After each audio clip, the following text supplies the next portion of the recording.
The Church of Jesus Christ has not replaced Israel. Now, when I say the Church of Jesus Christ, I'm talking about the bride of Christ. What I'm talking about is all people who've been saved since Jesus ascended to heaven and the day of Pentecost happened. We, the bride of Christ, the church, has not replaced Israel. The Bible, from the book of Genesis to and including Revelation, makes this abundantly clear. I want to explain a few things to you. It is the Jews who brought to us the Messiah and the Bible. All right? We have the scriptures because of the Jews. We have Jesus because he is Jewish, because of Israel. Now, granted, when Jesus came, the Jewish ruling authorities cooperated with the Roman government to have Jesus crucified, and many Jews rejected Jesus at that time, as have many Gentiles rejected Jesus.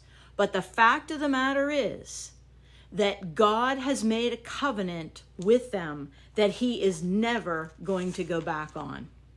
I want to read to you from Jeremiah chapter 31, verse 37. Thus says the Lord, if the heavens above can be measured and the foundations of the earth below be explored, then I will cast off all the offspring of Israel for all that they have done, declares the Lord. I don't know about you, but I'm thankful for his promise to Israel because he's not giving up on them, just as he is not giving up on us. He's not returning yet, 2 Peter 3:9, because he's not willing that any should perish, but he wants all to come to repentance. He wants all Gentiles to repent. He wants all Jews to repent. Obviously, there are Gentiles who will not be saved, and obviously there are Jews who are not and will not be saved. But I want you to understand this fullness of the Gentiles. You can read this in Romans chapter 11, beginning at verse 25. Listen to what Paul says. Lest you be wise in your own sight, you Gentiles, I want you to understand this mystery.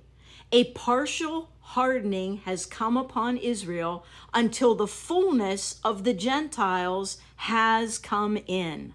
All right, God knew that the Jews would reject Jesus in a big way, but he allowed that to happen so that Gentiles could be saved, so that we who are not Jews by blood could be adopted in, grafted in to the family of God through Jesus Christ. But notice that this partial hardening has come until the fullness of the Gentiles has come in. Now, the fullness of the Gentiles happens at the rapture. When God knows that the last Gentile that's going to be saved has been saved, then he will send Jesus back. Jesus will rapture the church in the air, and we will go up to heaven with the Lord Jesus. That ends the fullness of the Gentiles. The last one to be saved during this age of grace has been brought in.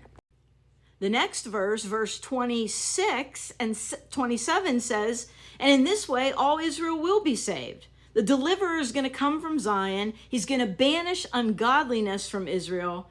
And this will be my covenant with them when I take away their sins. What is he talking about? After the fullness of the Gentiles, during the period of the tribulation, many Gentiles will be saved, but it's mainly about the Jewish nation.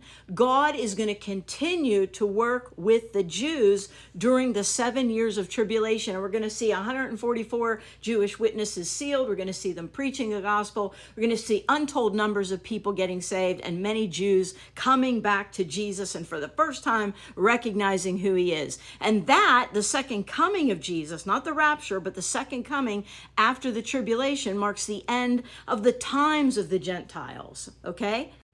Because the rapture marks where the last Gentile to be saved in the age of grace happens, but the times of the Gentiles are going to continue until the second coming, because Antichrist is going to rule and reign. He's going to trample that newly built temple in Jerusalem that they're even working on now. But Luke chapter 21, verse 24 says, they will fall by the edge of the sword, be led captive among all the nations. Jerusalem will be trampled underfoot by the Gentiles until the times of the Gentiles are fulfilled. And when will that end? When Jesus physically returns to earth to put down the Antichrist, all the armies of the world, and set up his millennial kingdom. And what is his millennial kingdom about? Restoring the rule and reign of his people on this earth under him. And thank God I'm a Gentile, but I'll rule and reign with Jesus too, because I've been adopted into the family. But God is going to see Jerusalem be his capital. Jesus is going to reign from there.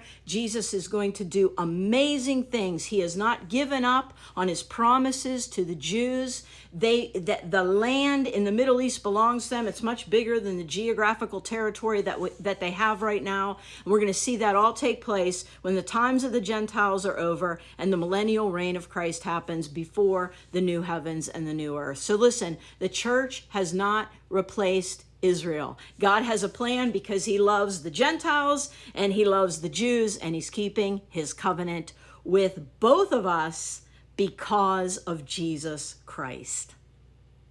If you want to learn more about this, I have 113 solid hours of teaching sentence by sentence through the book of Revelation on my YouTube channel. Check it out.